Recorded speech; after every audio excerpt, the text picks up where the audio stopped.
I'm Lorenzo Sartini. Somehow I'm lucky enough to be the founder of GOHUNT. Don't know how that happened, but it did. And this is what I pack for a 10-day backcountry elk hunt in New Mexico. We're going pretty deep to hike in, long ways, quite a bit of vertical. So lightweight is definitely priority for me. Getting older, not as strong and as stupid as I used to be, so lightweight's kind of where I stay focused. And this year I went pretty light, and it's awesome, and a lot of the help is from this new backpack that we can't show you what it is, and I wish we could, and we've talked to who we're working with to bring these out, but they won't let us show it. And it's an awesome backpack. Super pumped to use it. This is somewhat of a prototype, but it's more of like a 95% there type of prototype. These things will be out there in the market for next year, but that's what I'm bringing. This is what everything's going in. So my bow setup, I've stayed the same for a really long time. I'm typically the kind of guy, I like new stuff. I love trying new stuff. It gets me excited. It's kind of fun to look forward to try new stuff. But for whatever reason, archery to me and for me has always, I like the same. I like something that just works, it fits. And it's been really hard for me to get away from the Matthews Halon X. I've been shooting this bow since 2017, and I literally have not shot a new one since. That's a lot of years that I've been shooting this bow.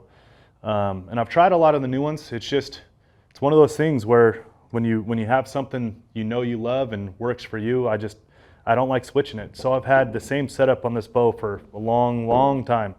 Tight spot, 5-arrow quiver, and then I'm shooting the gold tip Kinetic Pierce 300 spine. They're 9.1 grains per inch. And then I shoot a 100 grain G5 Montec on the end on it. I've been shooting Montecs again, those since the day they came out, literally. I have a tattoo on my wrist of a Montec because I've been shooting them for so long, back when I was dumb enough to get tattoos of broadheads. So I've been shooting those for a really long time, and that's all I've ever shot. So, and then the bow, I have the Excel, the AccuStat sight slider, 5-pin slider. Again, I've had it on since day one, and I've never changed it. Sight tape stayed the same, everything stayed the same. Basically just tune this thing up going into every year. Got my man Trill, really helps me get it dialed in, make sure it's firing right, and then just been using that same bow since the day I've had it. So can't give it up. I love this thing. And then bino harness for me, marsupial. I got the small case because I've switched to the SIG Zulu 6s. These are literally game changer for me. These are the 10x30s. They're really light, but with that gyro stabilization in them, like I shake just as is, and I am not ashamed to say it, but I get insane buck, bull, antelope fever, whatever it is. And I shake a lot in the moment. I get very pumped up. And it is all I can do to control my anxiety in my body to actually calm down and execute a shot. But once that shot fires, then all hell's broke loose, and I shake even worse than I was going into the shot. So every time I've always tried to pick up my binos and make follow-up acquisition of the animal or the target. It's never been a good thing for me, but now it finally is. It's an incredible piece of gear. I've switched. The handheld, having that stabilization is next level. Can't tell you how much it's changed the game for me. And then I obviously have the two side pockets. I have the rangefinder, the Leupold, full draw 5 programmed in my bow. Gives me all the confidence I need for angle cuts, any of that stuff. Takes all the guesswork out of it. I know exactly what to shoot, hold my pin exactly where it needs to go. And then on this side, I have the zippered pouch, and what I keep in there is the Easy Sucker Phelps elk cow call. I was just up elk hunting over the weekend, hunting spikes, and keep that in that pocket, but I keep it strapped up so I can just let it fall in and out of my mouth real easy. I keep wind checker in there, and then I keep my elk reeds in here as well. I love having this little zippered pouch. It's like my Swiss Army knife part of the bino harness. I keep all the miscellaneous stuff in there and just kind of have my system revolving around this one. Then obviously got to have the GOHUNT spud and optic cleaner. So that's what I'm running for a bino harness. My personals pouch. So back in the day, I used to throw everything in like its own compartment, its own dry bag, its own this, and label it. I was a very organized person. But really, being over-organized makes you slow and makes you unorganized, really, a lot of the time when you're trying to wake up with these elk and go be fast and efficient bivvy style. So one of the only things I put like my small toolkits, my small like grabs in a bag just so it's not loose everywhere. Obviously that would be a pain in the ass. Then I put my personals in a bag, and this is the Mystery Ranch small Zoid bag. And in here, you know, I'm old, can't see, got glasses. Anybody out there who can hunt the backcountry without glasses and contacts, it's cheating. And I'm very, very jealous. I'm old, Advil. The other thing too is I finally broke down and bit the bullet and got an inflator for my sleeping pad, like a little, you know, just battery operated. Thing's fantastic. And bivvy hunting, backcountry bivvy style hunting, every night having to blow up your sleeping pad, it gets really old fast. And it gets like, it's the task you don't want to do, but it's kind of the one you have to do to go to sleep and get a good night's sleep. I've gotten smarter in my old age, and for 2.5 ounces, well worth it. So I'm bring this thing in the backcountry now. It's amazing. I just get to sit there and talk and bullshit while my pad's blowing up. It's great. Gold Bond, I got big legs. A lot of people know that. You guys know what comes with that. Gold Bond. I got a little Poly Pocket mirror, contacts. It's a pain in the ass, like I said. Baby wipes. My contacts right here. Cortisone, this is a go-to for me. It's like a cure-all. You know, no matter what happens back there, I mean, cortisone is kind of the go-to for anything skin related. You never know what can happen back there, so I always like to have this on me just as a go-to. And then toothbrush, the travel one, toothpaste, travel one. Hand sanitizer, because you got to have clean hands to mess with contacts. It's a real pain in the ass, like I keep saying. Mouthwash, like to have a clean mouth in the backcountry. Toothpick, I pack like a handful of those. I mean, they weigh nothing, so it really doesn't matter. And then earplugs. I'm a big earplugs guy, a huge earplugs guy. I sleep with them every day in town, and then I obviously sleep with them in the backcountry as well. Just helps me have a good night's sleep. So, you know, my personals pouch has changed over the years. It's gotten more efficient, but it's also gotten like some add-ins because I am getting older and I got to deal with some shit now, like this thing, you know. But that's what it looks like now today. So this will be with me for 10 days. This is kind of like this is my everything every night when I go to bed. This will be the first pouch that comes out next to my bed. Toothbrush, toothpaste, all that's, contacts in the morning, glasses at night, all that stuff. So that's what this bag is. Helps me stay a little bit organized with all that small personal stuff, just having it in the Zoid bag. So it's one of the things that actually goes into its own compartment.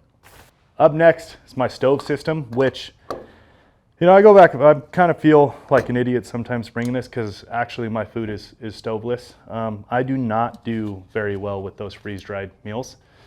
A lot of my mornings have been ruined doing things I don't want to do instead of hunting. You know, an uneasy stomach is not that fun to hunt with. So. But I do bring this because there is something ultra romantic to me about being in the backcountry, sitting on an elk wallow, cold, you know, we're going to be pretty high elevation. So, you know, a lot of cloud cover, a lot of cold. And on those days where you're just kind of waiting out some elk and all that stuff, a hot cup of coffee is like everything to me. I love drinking coffee in the morning. I especially love drinking hot coffee, and that's really hard to do in Vegas in the summer. So coming into September, mid-September, like, you know, it's the time of year to start drinking hot coffee again. There's something special about it. So I have the MSR Pocket Rocket 2, and I just put it in this little, I found this little knife bag that it fits into really nice. Keeps it from clinking around in there as we hike and go do everything. So Pocket Rocket 2, 1 MSR, 4 ouncer, and then, or 3.9 ouncer, and then just the GOHUNT mug. So that's my cook system, and it literally is only for a coffee, if you can believe that. So this is my sleeping in shelter. This is what's next, sleeping in shelter. So, you know, this is a bivvy style hunt, and you know, Trail a while back, I guess it's 6 years back now, showed me the light on bivvy style hunting elk in the rut, especially in the backcountry.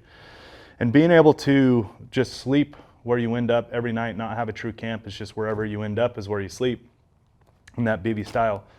Man, it like completely changed my way of hunting elk from then on out. And this is really the only way I like to do it now, archery backpack style, is bivvy setup. So for the sleep setup, I have the OR Helium bivy. So this is the bivy sack. And there is a fiberglass pole that goes up and over the top. If you did want to do that. I don't use that. What I bring in as well is I bring a tarp in as well. But what's in the sleep system, the bivy helium, the bivy Outdoor Research helium bivy. And I got the Stone Glacier 15-degree Chilkoot bag. And then I have the Thermarest Uber Light pad.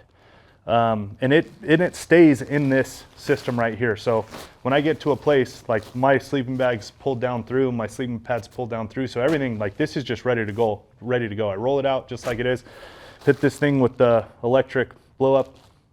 Awesome thing I finally bit the bullet to do. So I hit that with that, and I'm ready to get into bed. And then obviously vice versa when I'm done. This entire system stays like this the whole time I'm hunting, and then I just go back to folding it up, rolling it up, and shoving it down in the bottom of my backpack as deep and as dark as I can get it. So, and it just rides at the bottom of my bag. But this is like ultra fast setup. And it's warm, it's dry. My feet stay dry, obviously with the bivy, stay warm with the 15-degree bag. And it's pretty dang light. It's really light actually, to just hunt this way. So, like I said, this backcountry hunt is like very weight conscious for me as I'm getting older and slower and all that shit. So being weight conscious like this setup right here is incredible.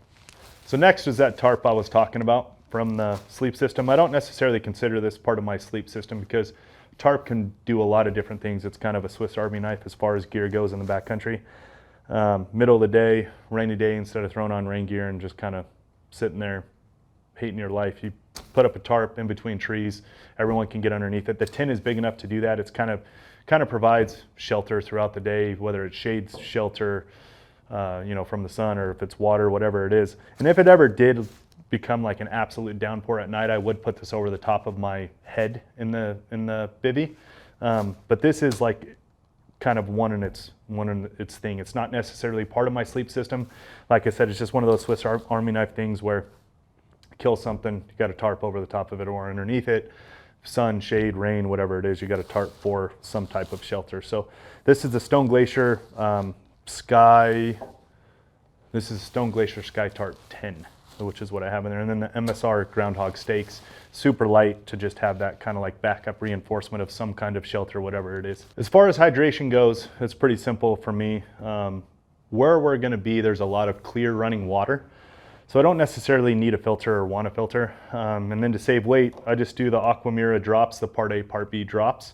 And then I do a SteriPen. And how that works for me is, so I have this 48-ounce ultralight GOHUNT bottle. And in this bottle right here, because I'm connected to the hose, this one right here will take the drops with 48 ounces of water, and I will have my supplement in this. So salt, potassium, magnesium supplement will be in this. So I'm just constantly sipping on some type of replenishment, some type of electrolyte. So that's what this bottle is for. And part of me, I wish I could do away without a hose, because the hose does kind of get in the way of archery hunting and get in the way of just things in general. But I know myself, I've gotten to know myself and be realistic with myself over the years. And if it's hard to drink, or like if it's hard to get to, I will not hydrate. I'll just kind of mentally check out and just keep going, following these elk, and get ultra focused on the task in front of me and not really consider, taking care of myself in the process. And, as I've gotten better at hunting the backcountry and I've gotten more educated on hunting the backcountry and how to perform, I've really become focused, and I've become really passionate about supplement nutrition in the backcountry. So this one will be supplement that I'm constantly sipping on. I'll try to get in 1,200 milligrams of salt, of sodium per hour of sweat, try to get in 140 milligrams of potassium per hour of sweat, and 10 milligrams of magnesium per hour of sweat. So that's what this supplement is going to take care of. And this, obviously there's sodium and electrolytes in food. So every time I'm eating, if we're next to a creek, any of that stuff, this is kind of my quick little go-to. It weighs nothing, the GOHUNT Ultralight. This is the 32 ounce Nalgene. And then I'll just hit this with the SteriPen for 90 seconds and have, 30 ounces of water. But I don't drink water while I hunt. I'm not trying to flush electrolytes at the same time as I'm actually sweating them out. So that's why I only drink this while I'm on the move hunting and having it connected to the hose while I'm in the moment, all that stuff. Like, it just makes easy access. I can sip on it through the day. And this is more of that, like, sitting around camp, just water before bed, things like that. And having the SteriPen to just hit this 90 seconds makes it like real-time water. Essentially, I don't have to wait like the drops. So that's my entire hydration and water setup is SteriPen, Aquamira drops, and then the two Nalgene's, one with a hose, one without. Next up, the Possibles pouch. And you know, we've been working a lot with John Barklow, and I've also just gotten wiser in my old age, growing out these gray hairs. And you know, this has become a mainstay in the backcountry for me, is these Possible pouches. So I bought the Uncharted, the First Aid Core. That's what I bought. And it is a really good Possibles pouch. But what I've added to it is Quick Clot and then a small knife. This is the mini bug out from Benchmade. It weighs like 1.5 ounces. It weighs nothing. So between these two adds, it has added no weight to this thing. And it has everything you could possibly need in here, you know, as far as a minor emergency goes, without having to hit the SOS on the inReach button. So, you know, Barklow and just getting wiser, this stays in my pack in the backcountry. So this is another Mystery Ranch Zoid bag, another small. The green is for my personals, the orange is for my quick grabs. I leave this in the top of my hood that goes over the top of the backpack, because this is all the quick grab stuff. So Allen wrench, keys, knife, Leatherman skeletal. I keep an extra release in here. I use the Carter's Chocolate Addiction, the 4-finger. I absolutely love this release. I've also been using this release since the day I found it. I have not switched. Been using this for 5 or 6 years now too. And then I have 2 Goal Zero, the Flip 24s. With having a family and work and business back home, you know, this is probably overkill, but I love to stay in contact with my family. I love to know how my wife is doing. She is pregnant. Love to know how my son's doing. He's 4. So, you know, as much as I love to get away in the backcountry and be away from my phone, there are some things that, you know, I feel like I need to stay connected to. So having ample amount of recharge power is priority for me there. I just want to make sure I can always stay in connection between the inReach and the cell phone. So I have 2 of these Flip 24s. And then I have the 3.5-inch Outdoor Edge, the interchangeable blade, and then the Skeletal, like I said, and then the Allen wrench. Just everything on a bow requires an Allen wrench. So that's what I have in there, and then also the extra batteries. So I carry 5 extra AA's and 6 extra AAA's, and that's just one set of backup for everything that takes these batteries between headlamp, SteriPen, and then my SIG binos. So that essentially gives me one full, fresh rechange as far as the battery situation goes. So for apparel, you know, what I'll have at the trailhead on the way in is what I'm wearing right now. So the Fall Raven Keb Agile pants. I have the Mammut Tice GTX boots. I'll have a pair of Darn Tough 2012 full cushion socks on. I'll have a t-shirt, and then I'll wear our Approach hoodie over the top of that. That's what I'll hit the trailhead with, and that's what I'll start hiking in with. And what'll be in my backpack is the rest of what I prepare for. So now what's in my backpack is the only extra thing I will bring as far as what's on my body when I hit the trailhead is an extra pair of socks. To have the benefit of changing out socks, you never know what's going to happen to your feet. Your feet are literally the only thing that are keeping you going, obviously. So the only thing I really try and protect or take care of or have like one extra set or backup is socks. I take care of my feet the most. So I have an extra pair of 2012 Darn Tough full cushion socks. But beyond that, it's all layering for me. So the first piece of layer that I would throw on over my Approach hoodie is this Sitka Ambient hoodie. This thing is probably one of the best, like what I would consider crossover pieces out there. I mean, whether you just need a little bit more to stay warm, you need a little wind deflection, you need just a little bit more, kind of like a mid-layer piece. I mean, this is the go-to for me, and I love that it's quarter zip. I'm not a full zip fan, really, of anything. especially hoodie wise, or especially like mid layer wise. It's just too many zippers layered on each other. So I love the quarter zip, makes it easy to get on and off. The hood's awesome. So this is the first like layer piece that I would put on over my approach hoodie. And then from there, I would go to, if it gets really cold, which it very typically does, and it very easily can do. It happened to me when I was in there with Trail. We had 2 days, we were living in full down outfits. But the Stone Glacier Grunman jacket, it's probably one of the warmest down jackets I've ever worn, and super versatile.